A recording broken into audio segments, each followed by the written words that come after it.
Pero mientras llegue ese momento, hemos invitado precisamente al doctor Boris Espesúa Salmón, muy conocido en nuestro medio por sus diversas actividades culturales, docente universitario, y que han logrado también consideraciones y reconocimientos a nivel nacional. Nos honra de sobremanera contar con la amistad y la presencia del doctor Boris Espesúa, a quien queremos anteladamente expresarle nuestro agradecimiento por haber aceptado la invitación. Boris, muy buenos días, ¿qué tal? Buenos días, apreciado Jaime, y a todos los televidentes de este sintonizado programa Pueblo y Cultura. Bien, muchas gracias. En efecto, contamos con la presencia del doctor Boris, como reiteramos. Queremos abordar con él diferentes tópicos abordados en el campo de la cultura y también en el campo del derecho. Él permanentemente nos tiene nutrido de una serie de publicaciones conjuntamente con un conjunto de personalidades de medio y a nivel nacional. Recientemente se ha puesto en circulación esta publicación denominada Pluralidades, revista para el debate intercultural. Precisamente la motivación nuestra, la invitación inicialmente con el doctor Espesúa, está para tratar este tema sobre la interculturalidad que viene alcanzando en los últimos tiempos un sitial preponderante de información y de debate y de su aplicación dentro de nuestra colectividad. Boris, tenemos esta revista importante, Pluralidades. Es un reto más en el campo de la cultura de ustedes. Así es un aporte que hacemos el grupo Pluralidades, que está conformado por diferentes profesionales que ya desde hace 4 años aproximadamente nos hemos aglutinado en torno a formar un grupo de debate en la cual todos y cada uno de nosotros proponemos temas para poderlo discutir dentro de lo que es el marco de interculturalidad, de colonialidad, de lo que es este diálogo entre culturas, abrir, ¿no?, un surco, un camino de lo que significa nuestra cultura andina que debería afirmarse, y también dentro del escenario nacional donde efectivamente existe pues muchas cosas muy crispadas y que todavía no se han aglutinado. Somos una sociedad muy fragmentada, muy desigual, y se requiere este tipo de aportes con la finalidad justamente de buscar simetrías, de buscar afirmarnos como una sociedad que buscaría conformarse como nación, afirmarse y cohesionarse también desde nuestras matrices culturales, ¿no? Quería comentarte de que este es el 4º número.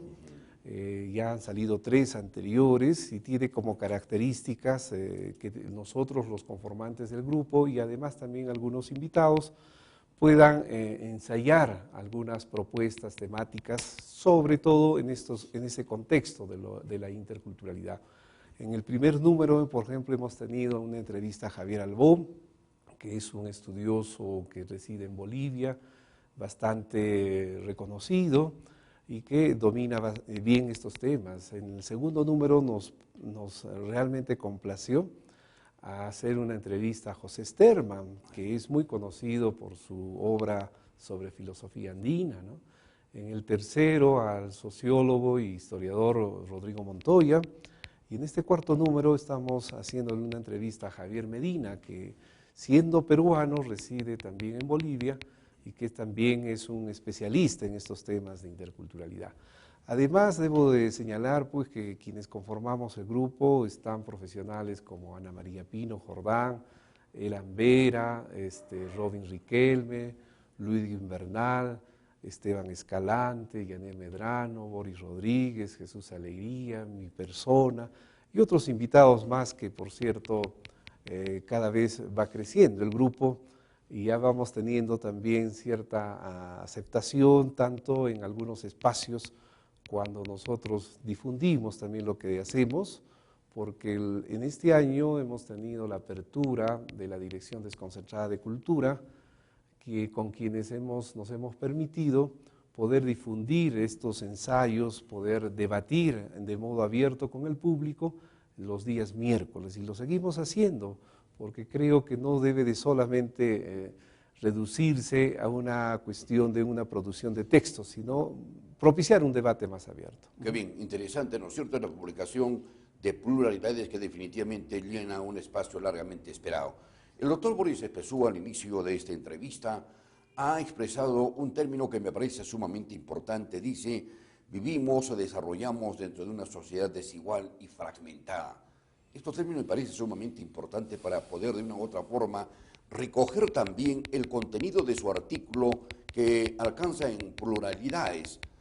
Constitución y cultura dice legitimidad e interpretación. En el resumen, esta relación entre derecho y cultura. El derecho y la cultura, ¿cómo puede superar esta desigualdad y esta fragmentación de la sociedad? Así es. Bueno, empezamos con que el derecho no es, digamos, un escenario, una disciplina muy proclive a articularse con la cultura. Si entendemos el derecho desde un punto de vista en la que el derecho es más positivizado, más instrumental, ¿no? Y ese es el derecho que nosotros tenemos como matriz formativa, porque lo que se enseña en las facultades, tanto en pregrado como en posgrado, es ese perfil positivista.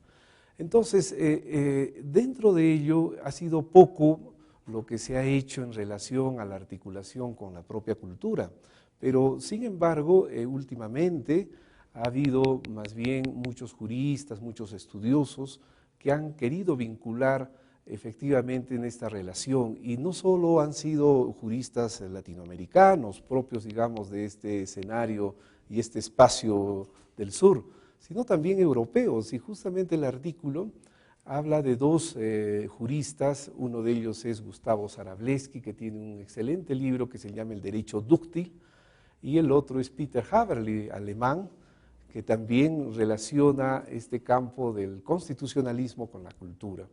A partir de ellos se propone de que deberíamos tener una visión mucho más amplia y mucho más legitimada para poder hacer interpretaciones desde las matrices, desde los principios, por ejemplo, el principio de soberanía. Te interrumpo. ¿Sí? En todo caso, me parece importante el análisis. Cuando estamos hablando, y tú haces referencia al derecho positivo, al positivismo, que actualmente tiene vigencia dentro de nuestro sistema democrático y constitucional, ¿no encontraríamos un espacio realmente vacío, una ambigüedad de no poderle dar realmente un sitio preponderante en su aplicación y en la interpretación de la ley de acuerdo a la interculturalidad, y de no dejarla como hasta el momento como una situación un tanto secundaria? Efectivamente, a eso vamos, porque ya las posiciones contrarias, diríamos, al positivismo, no solamente discuten, digamos, la visión monista, la visión normativa que profesa y exalta el positivismo, sino también se ven los otros elementos que justamente el positivismo dejó de lado. Nos referimos, por ejemplo, al ámbito social, cultural, ético, ¿no? Porque estos tres ámbitos es justamente los que soslayó, por ejemplo, positivistas como Kelsen, ¿no? Carlos Cosío o el propio Norberto Bobbio. Sin embargo, ahora hay una apertura, hay corrientes como el garantismo jurídico, el neoconstitucionalismo, que rescatan estos enfoques de carácter social, de carácter ético, la vuelta a los principios, a lo que significan las matrices de legitimación.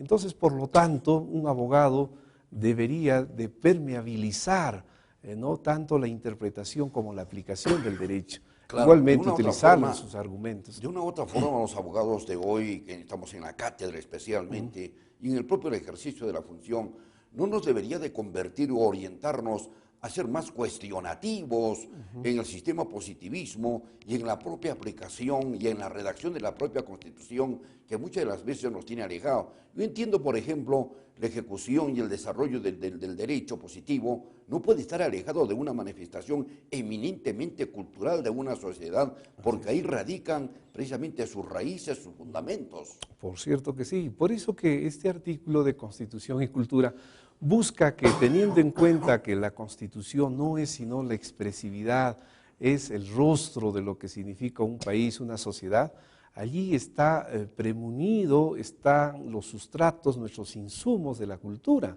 desde incluso la constitución misma de esto que se llamaba el pueblo o el poder soberano, ¿no? Que eso ya desde la modernidad se ha establecido claramente. Entonces, el poder elegido o el poder constituyente que hace la Constitución, que no son sino nuestros genuinos representantes, deberían encarnar estas porciones de cultura que además debería reflejarse en la Constitución. Claro. Esta es una parte de la relación. Y de repente este espacio y este vacío, yo no digo un hecho inconstitucional, pero las falencias, las debilidades, las fragilidades de la propia Constitución comienzan a radicalizarse desde la ausencia de una formación mucho más integral y de un concepto más universal desde la cátedra universitaria, que debían de hacerse planteamientos en una currícula totalmente nueva y distinta y no con un continuismo muy tradicionalista. Ciertamente también ese es el otro punto, porque definitivamente nosotros tenemos que decir de qué matrices, de qué enfoques, de qué paradigmas nosotros partimos. Y en el derecho es muy claro que la hegemonía en cuanto a escuelas está pues al lado del positivismo, al lado de escuelas como la escuela exegética, por ejemplo, donde todavía se conserva ese culto a la ley, como que la ley fuese omnipresente, sagrada, y que nadie puede discutirla, tampoco puede negarse a aplicar la ley en el caso de los magistrados. Pues de repente esa fragilidad y muy temorato somos desde la universidad peruana en no reorientar una concepción mucho más realista, mucho más objetiva del rol que debe de cumplir el abogado y la propia ley dentro de nuestra sociedad. Sí. Tú al inicio hablabas de fragilidad de un sistema, de una sociedad. Me parece importante que comencemos ya a escuchar a docentes, abogados y gente ligada en la cultura como tu persona, sin lugar a dudas de ninguna naturaleza, a que comiencen a conceptualizar ya una nueva visión de la cátedra universitaria y la aplicación y la interpretación de la ley. Así es, y más aún todavía cuando nosotros estamos en la actualidad dentro de estos enfoques de competencias y también de complejidad, donde es una exigencia la visión multidisciplinaria, interdisciplinaria, donde ya no se puede entender de modo tubular o reduccionista que solo con el derecho y solo, digamos, bajo una sola disciplina monista o canónica podemos entenderlo todo. Ya nuestro mundo es abierto, además de la globalización, tenemos esta visión holística donde todo debe de integrarse. Consiguientemente ahí no se excluye pues las otras áreas que el positivismo un tanto clásico los ha cerrado, ¿no? Entonces tenemos que tener nosotros los abogados una visión más articulante y en este aspecto de la cultura doblemente porque teniendo una realidad multicultural como es nuestra realidad peruana, nosotros tenemos demasiadamente muchos insumos, esa diversidad para poder crear una visión pluralista, abierta del derecho. A nosotros nos llena de satisfacción escuchar al doctor Boris Espesúa, yo no digo como una corriente nueva, renovadora dentro del derecho, en la aplicación propia de la interpretación de la ley, ¿no es cierto?, y su administración, pero es una corriente definitivamente que llena ya propuestas y vacíos largamente esperados y que en Puno se comience a plantear ya en forma objetiva. Esto es sumamente saludable. Sin embargo, Boris, tú tienes ya creo más de 25 años o algo por el estilo como docente universitario.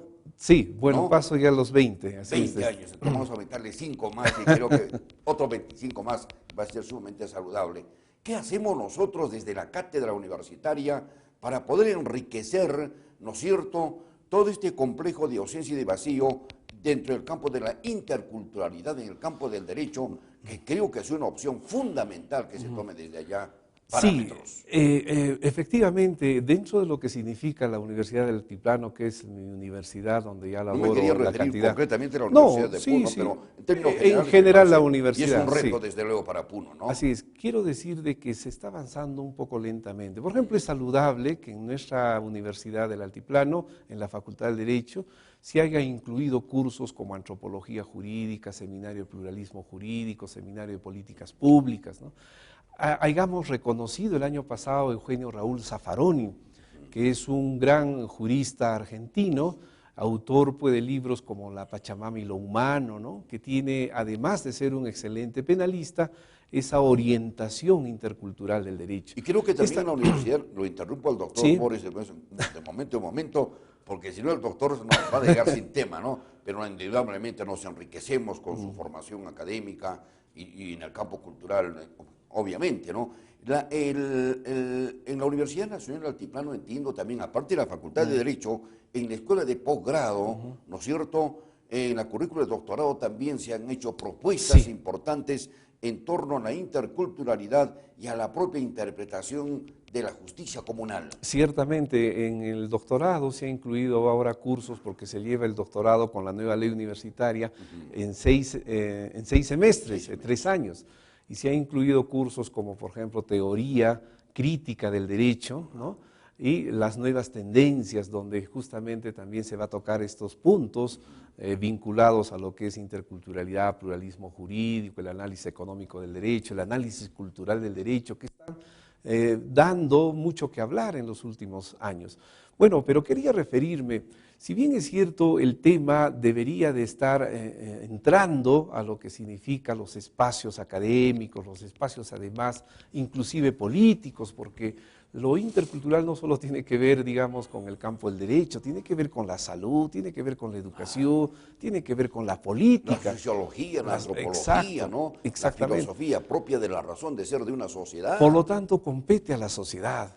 Y últimamente el propio Zaffaroni escribió un artículo bien interesante que se llama La fase superior del colonialismo y la urgencia de resistir y enfrentarse a una situación donde a través de este paquete colonial hegemónico las sociedades se están volcando a una cuestión desesperada, la violencia, el racismo que se vigoriza más, este asunto de hacer de personas muy mercantilistas, muy cosificadas. ¿Por qué nos quedamos siempre en la interpretación de los clásicos del derecho sin desmerecer su capacidad? Porque indudablemente determinan una doctrina, una filosofía, una corriente, pero todo es en el devenir de la transformación de la sociedad, ¿no es cierto? De la sociedad. De la sociedad. Indudablemente nos implica que dentro de nuestra propia realidad también nosotros podamos acondicionar un derecho y una normatividad enmarcada en la propia realidad. Tú acabas de señalar, por ejemplo, ¿no? El violentismo que en estos momentos se vive dentro de nuestra sociedad. Se piensa que comprando vehículos, camiones, una serie de cosas vamos a superarla, pero entendemos que en el campo del derecho tenemos una gran responsabilidad de que quienes legislan, por ejemplo, deberían de tener una visión mucho más clara en determinar el comportamiento de la ley y su aplicación de acuerdo al crecimiento y a la evolución de nuestra propia sociedad, ¿no?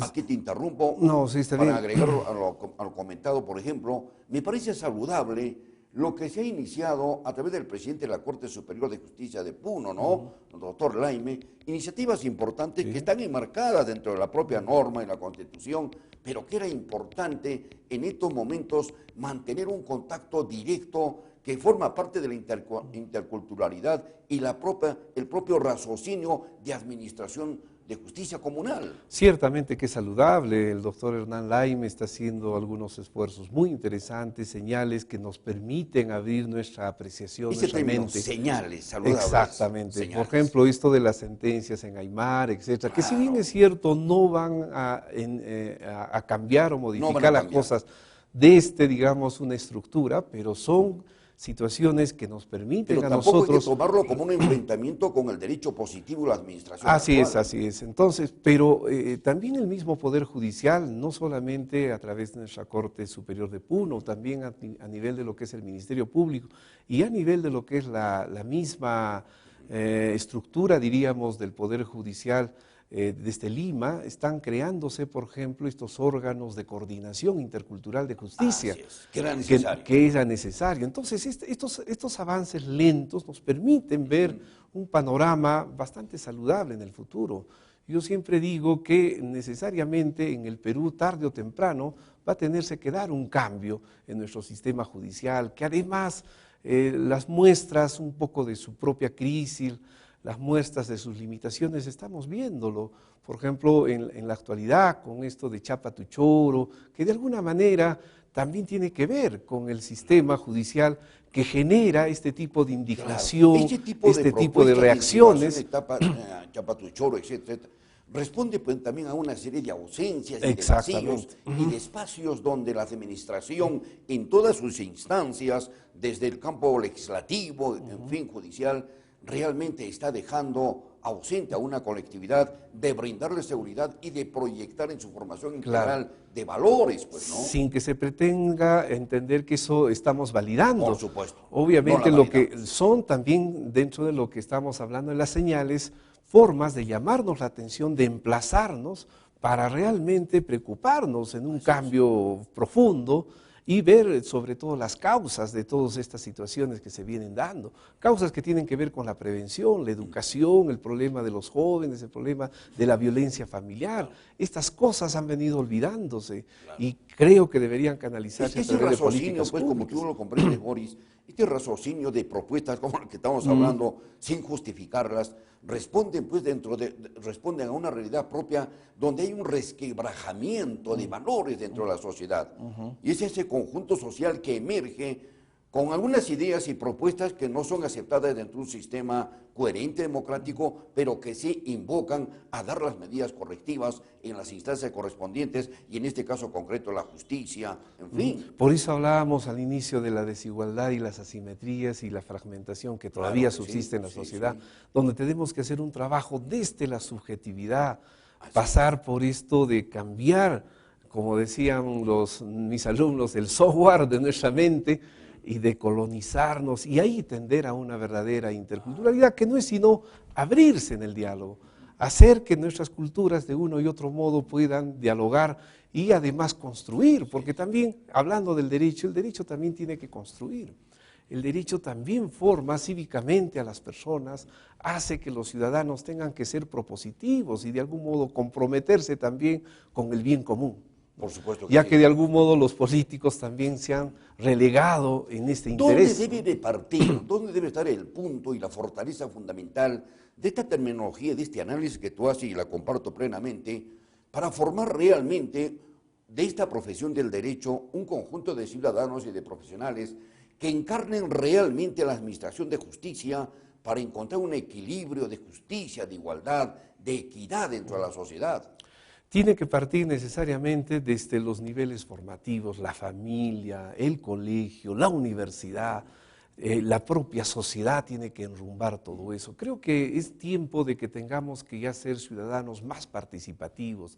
Ese poder social que se habla y que de algún modo nos compromete políticamente, igualmente dentro de lo que significa nuestro rol ciudadano, debería de ser mucho más intenso. Creo que la indiferencia, el hecho de que nosotros tengamos que reducirnos a un cierto individualismo, ya debe de cambiar. Esto quiere decir Necesitamos que en el campo de la cosas más afirmativas. Esto quiere decir que en el campo de la administración de justicia y la Constitución nos estamos desarrollando dentro de un continuismo que muchas de las veces se profundiza y no dinamiza una reorientación de la sociedad. En cierto modo, hay mucha resistencia a Y los eso lo cambios. dices en tu artículo también, Eso ¿no? lo digo en el artículo. En el anterior también escribí un artículo ensayando un Estado y un derecho plural, que también son formas de ir entrando a repensar, a ¿Es abrirnos. insuficiente decirlo?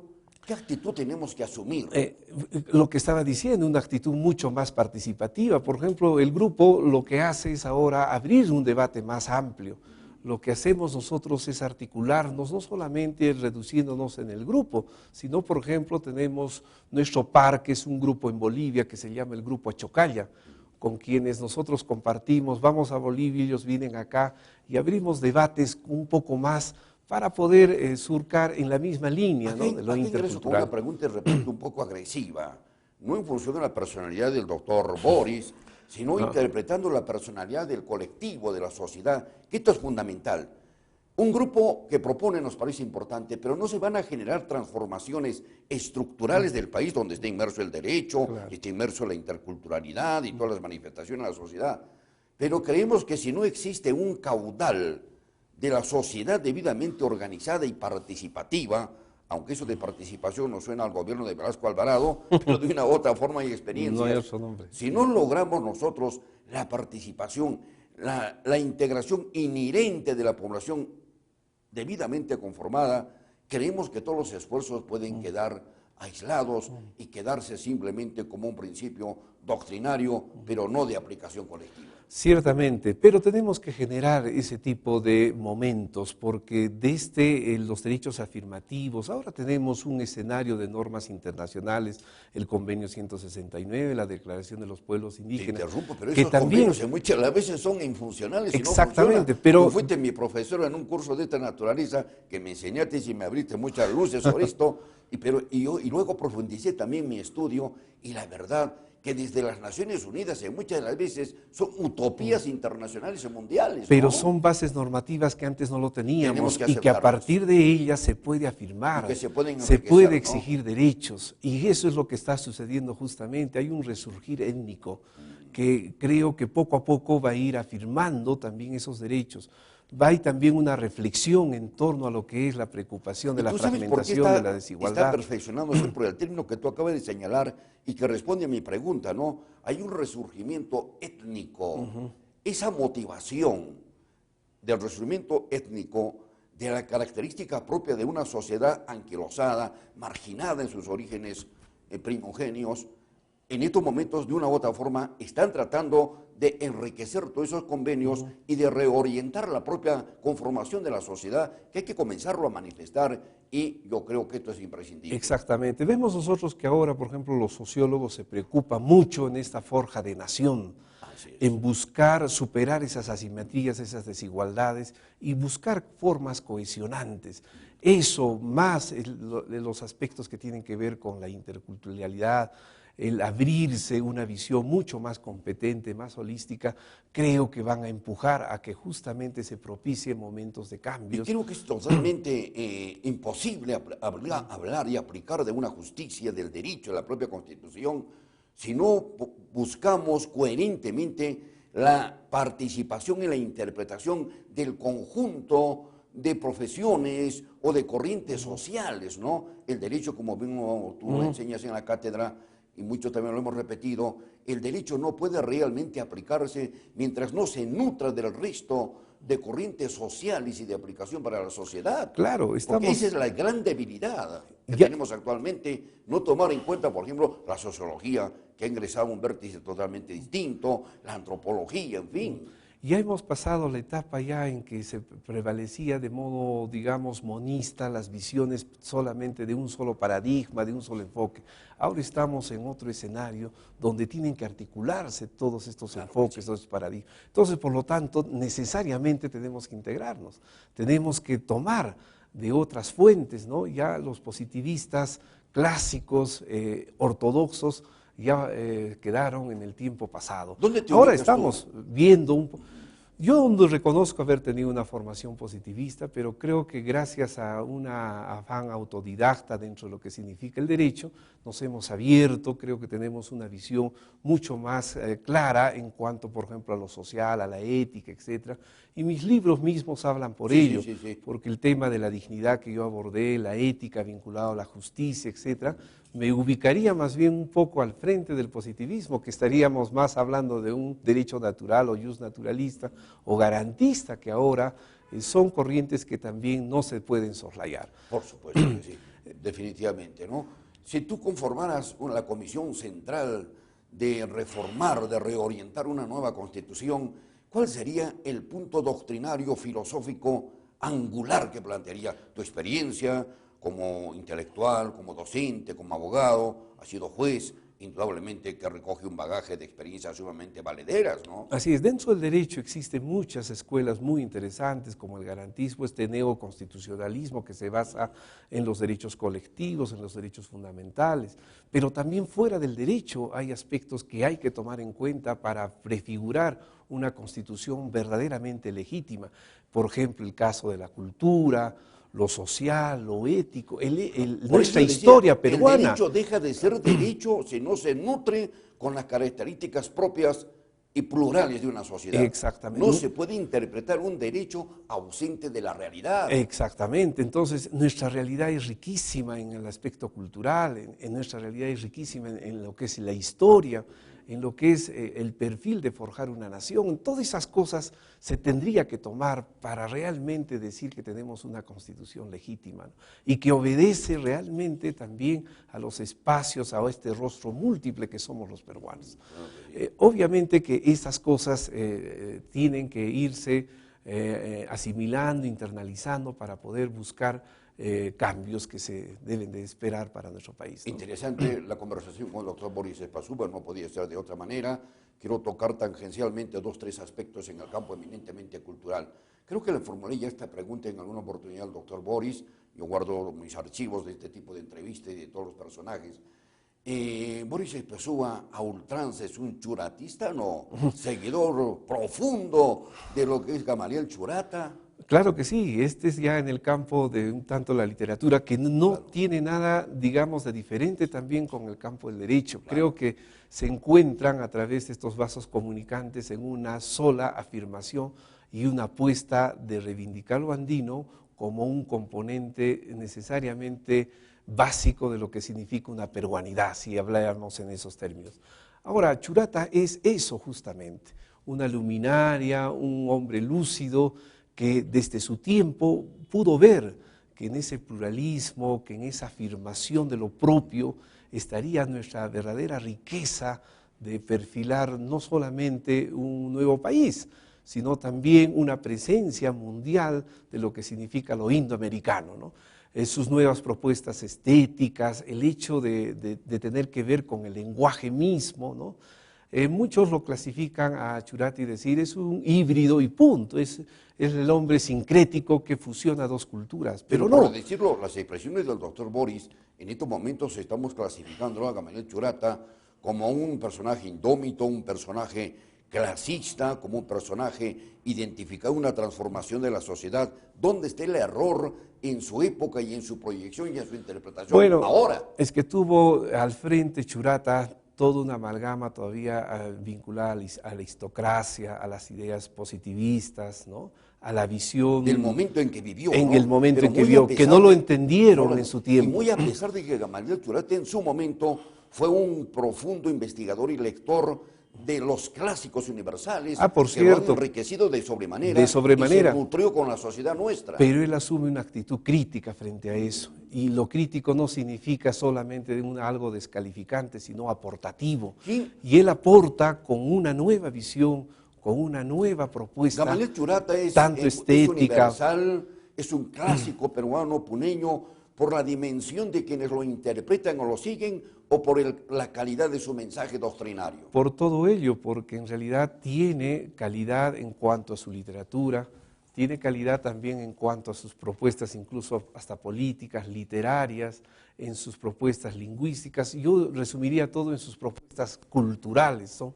Neoculturales, sin dejar de lado su matriz andina, ¿Dónde está sin el dejar de error lado. de interpretación y de proyección de Gamaliel Churata? Si nosotros lo leímos a César Vallejo y lo estudiamos, indudablemente encontramos quizás un espíritu, una personalidad que comenzó a sentir las propias características de la debilidad de nuestra sociedad. Sus poemas de repente son un canto al dolor, al hambre, a la miseria. De repente hay una frustración del propio autor, del mismo poeta. Pero Gamaliel Churata, ¿dónde lo encontramos como una debilidad que podría en estos momentos no ser aplicable a la sociedad nuestra? Bueno, yo no encuentro muchos errores tanto en su obra ni en su ¿Alguna vez te vida, has porque de preguntado, algún modo... Boris, yo soy churatista y encuentro este error? Quizás su error fue no persistir en quedarse en Puno, ¿no? Sus 30 años que la pasó en Bolivia, quizás fueron un poco de alejamiento, lo Y Bolivia necesitábamos de mucho más repente acá. fue un área geográfica muy reducido. Los bolivianos lo aprovecharon mejor eso, Por supuesto que la sí. presencia ¿Y de Churata. dónde, digamos, el autor parió? Porque el término que utilizan ustedes los poetas El pez y de los oro, escritores el pez es de oro, el pez de oro. claro, se da cuenta en Bolivia y recién después se Y la difunde en resurrección Puno. de los muertos. La resurrección ya es una obra póstuma que a través de los hijos se ha sido publicado No, pero recientemente. él escribió. Él lo escribió ciertamente, pero como no se difundió, pocos y creo que muy reducido ¿Cuál grupo de lo las dos conocía. obras ha sido mejor interpretadas? Porque a Boris Espesúa lo vamos a interpretar a través del tiempo de la historia, por todas sus publicaciones, ¿no? Yo me remitiría a los nuevos interpretadores que tiene Churata y que no son precisamente peruanos, son italianos, son de otros países, que Americanos, además supuesto, ¿no? nos complace de que tengan una preocupación de esa obra. Esto es importante así, ¿no? Así es, entonces- sin sofisma de ninguna naturaleza. Así es, entonces lo que vemos nosotros es pues que Churata en este tiempo es una fuente muy enriquecedora, ¿no? No solamente por lo que hablábamos, por este asunto de la interculturalidad, por repensar nuestras matrices, etcétera, no solo por eso, sino porque él ya se adelanta, él ya afirma, él hace propuestas ideoestéticas en la Ahí te literatura, interrumpo. en Cuando lo que hablamos de significa... interculturalidad, Gamaliel Churata se adelantó y se identificó en las propias características de la sociedad en la cual estuvo él conviviendo aquí en Puno. Así y también es. en Bolivia, ¿no? Claro, y bueno, y no solo él, por ejemplo, la propuesta de Alejandro Peralta en su poesía, también desde mi punto de vista es Pero es una intercultural, corriente eminentemente indigenista la de Alejandro, ¿no? pero fusiona estos dos ¿El enfoques, lo indigenismo tiene occidental una y corriente doctrinaria o una identificación de frustración, de ilusión o una identificación también cultural? ciertamente que el indigenismo pues no es la pureza de lo andino, ¿no? Es, digamos, la voz, ¿no? de uno que no es Es un andino, pero cantar, que es, ¿no? pero sin embargo es valioso, es validable desde la visión de crear una conciencia propia, identitaria de Bueno, nuestras es que propias toda matrices. corriente trata siempre de generar una toma de conciencia, de crear una Claro, doctrina, un principio, yo no ¿no? creo en las personas que dicen, bueno, fue indigenista y por lo tanto se le excluye, se le descalifica. Creo que no. Más bien creo que el indigenismo cumplió un papel muy De ese importante. tiempo esta parte del indigenismo ha crecido, ha decaído. Yo creo que ahora hay un neoindigenismo, que hay obviamente una presencia mucho más importante, tanto a nivel literario, a nivel, por ejemplo, del campo social, antropológico, etcétera, y también se espera la propia voz de los verdaderos indígenas que también están afirmando, están construyendo. El indigenismo es una reivindicación únicamente de canto, es una reivindicación social desesperada del hombre que en aquel momento no fue entendido ni alcanzó un sitial preponderante desde el nacimiento de la República. El indigenismo es una corriente ausente, el indigenismo se va perdiendo en el tiempo, en el espacio y en la historia. No creo que se haya perdido, contrariamente está volviendo a sus orígenes y ¿Cómo se con más. expresa eso? Se está viendo en los aportes que hacen los sociólogos, antropólogos, desde las diferentes áreas y espacios de la ¿Un cultura. sociólogo y un antropólogo aportan una corriente del indigenismo o se convierte única y estrictamente en un analista o en un estudioso?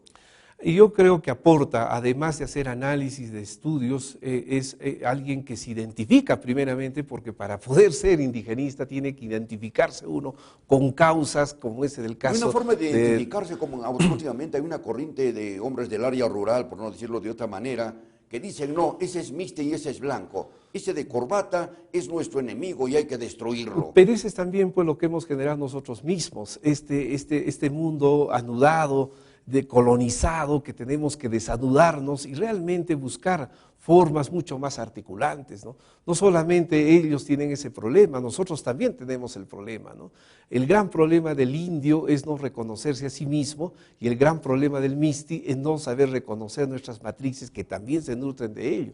Hay una resistencia mutua en eso, ¿no? Entonces, ahí está el gran problema de la subjetividad, el gran problema de colonizarnos y recién tender a una interculturalidad. ¿Cómo salimos de todo este colonialismo Bueno, que se viene profundizando de es una un otra forma? es un proceso muy de repente difícil, Difícil. pero imposible no lo es, No lo es. porque hay países, sin ir muy lejos, Bolivia, que ya está trabajando en este aspecto de la subjetividad, de la decolonización. Ellos han avanzado en su parte normativa, Es que aquí radica, pues, pero ya están entrando a lo que es la parte educativa, que eso también es saludable y algo que debemos nosotros aprender, ¿no? Porque aprender, tampoco. y en el Perú nos hemos detenido, ¿no? Claro, porque la estructura del Estado es totalmente distinta y en muchas de las veces enfrenta a las corrientes sociales, yo diría hasta las clases sociales. Claro, porque puede haber buenas intenciones, buenas ideas, buenos propósitos, pero tenemos que llevarlo eso a una realidad. El poeta hoy en día será un cántico,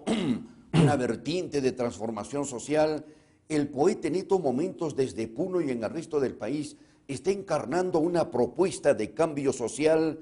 El poeta sigue cantando el amor, el poeta sigue cantando la naturaleza, o de repente hay un desencanto del poeta de identificarse con la propia estructura del Estado y superarla. Yo creo que las dos cosas, dividimos la poesía en dos vertientes muy claras, una poesía que distrae, que realmente está sumida en esto de la estética, de la belleza de la palabra, y otra poesía que busca comprometerse socialmente. Por ejemplo, Vallejo, Churata, ¿no?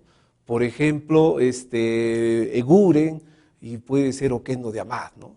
Que tienen evidentemente. Pero la juventud de hoy a Eguren, a Vallejo, muy poco lo leen, muy poco lo estudian, prefieren leerlo al doctor Boris, prefieren leerlo a Hospani cuando nos canta de sus buenos tragos y sus noches de bohemia, ¿no? Pero ¿cómo orientamos que esa política, yo no hablo de una política clasista, no me meto a eso, ese tema conmigo no juega Claro. en este momento, pero cómo orientamos el surgimiento, la continuidad de una corriente donde la poesía encarne el cántico también de justicia y de igualdad.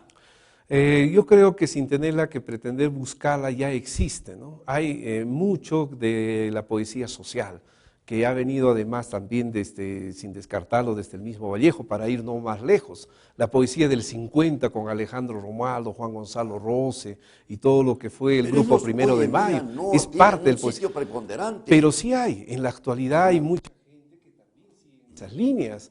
Sin excluirme, mi persona también se identifica con ese ¿Tú lado te sientes social. un poeta? Has escrito poesía también. Así es. Como analista, indudablemente. Yo diría que... ¿Dónde lo ubicamos a Boris Espezúa en un cántico tradicional? ¿Lo ubicamos con un mensaje de su poesía que encarna la característica de una sociedad nuestra?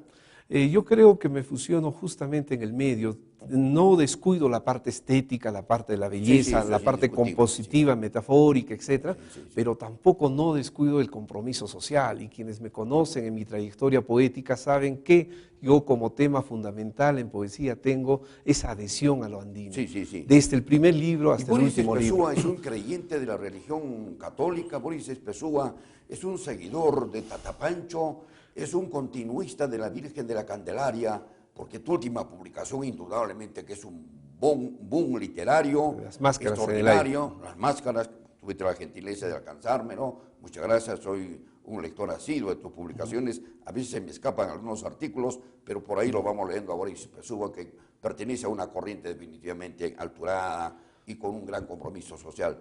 ¿Dónde se ubica Boris Espezúa? Y yo me ubico siendo puneño y que tengo todo eso. Tengo algo de alferado, tengo algo de católico, pero también tengo algo de cusillo, tengo también algo seguramente de diablo, tengo también de un ángel. ¿Y por qué de diablo? Porque finalmente creo que es muy difícil también extraerse en uno esta tendencia natural que significa pues que uno también cae en las tentaciones, ¿no? Y uno va a dejar... ¿Cuál es el tipo de tentaciones que le agrada más al poeta y al ejemplo, y al doctor Boris? Por ejemplo, evitar no bailar en una Candelaria. ¿Nunca Por ejemplo, no, contrariamente, bailo siempre cada año y realmente cuando puedo. Y me he atrevido a bailar en los 2 últimos años de Cusillo, por ejemplo. ¿No? Y me parece ¿Y que ¿a quién representa? Me parece que es un personaje libérrimo, transgresor y que no representa a nadie, pero encarna una especie de espíritu por el cual él, en su ironía, en su burla, en ser bufón, etcétera, rompe ciertos esquemas, ciertas normas, pero que también revela ese espíritu irreverente. El poeta y el escritor, el doctor Boris Espezúa, ¿dónde se ubica? Dentro de esas características que forman parte de la cultura nuestra, ¿no? Yo creo que sí, todos lo tenemos, sin ser incoherente, porque también hablaríamos casi de una doble personalidad, quienes me conocen en los espacios académicos saben también que tengo yo un perfil destinado, por ejemplo, a la reflexión, a la parte crítica, a lo que significa los estudios, desde también el derecho vinculado a este espectro, a esta presencia andina, ¿no? Y consiguientemente, a partir de eso, son publicaciones como Pluralidades, o en el campo del derecho, el tema de la dignidad, ¿no? Ahora estamos sacando ya un nuevo libro que se llama El derecho desde la mirada del otro, que significa el volver justamente a nuestras matrices desde la cultura y a afirmar y perfilar un derecho basado en nuestra diversidad cultural. Creo que eso no es diferente a lo que hago en poesía en cuanto al tema. Por lo tanto, creo ser una fusión que a veces no es difícil articular lo que es el derecho con lo que es la poesía y buscar vasos comunicantes, pero creo que en mi caso busco lograrlo. Sí. No hemos intentado en lo más mínimo denegar todos esos valores, ¿no? Bueno, van a disculpar, y muchas de las veces mis entrevistas siempre están orientadas a que nuestros personajes, nuestros invitados, puedan realmente, aparte de ser pluralistas, en este caso el doctor Boris, teníamos que conversar con él no solamente en el campo de la jurisprudencia, del derecho, de la interpretación de la ley, con su trayectoria, ¿no es cierto?, como abogado, como docente, y siempre lo he reiterado, mi gran amigo y mi profesor, porque yo he aprendido mucho de él y sigo aprendiendo todos los días. Gracias por haberme soportado en este entrevista. No, muchas gracias a ti, Jaime, y creo que lo hemos hecho más dinámico esta conversación. Y bueno, siempre estaremos llanos a poder conversar estos temas que creo que son urgentes, ¿no? Hay una necesidad de su urgencia. Y lo otro es de invitar a los televidentes a que pudieran también adquirir la revista Pluralidades que se vende en los principales kioscos de nuestra ciudad. Así es. Muchas gracias. Muchas gracias, Boris. Muy amable. Amigos nuestros, estamos presentando Cosmos, Pueblo de Cultura.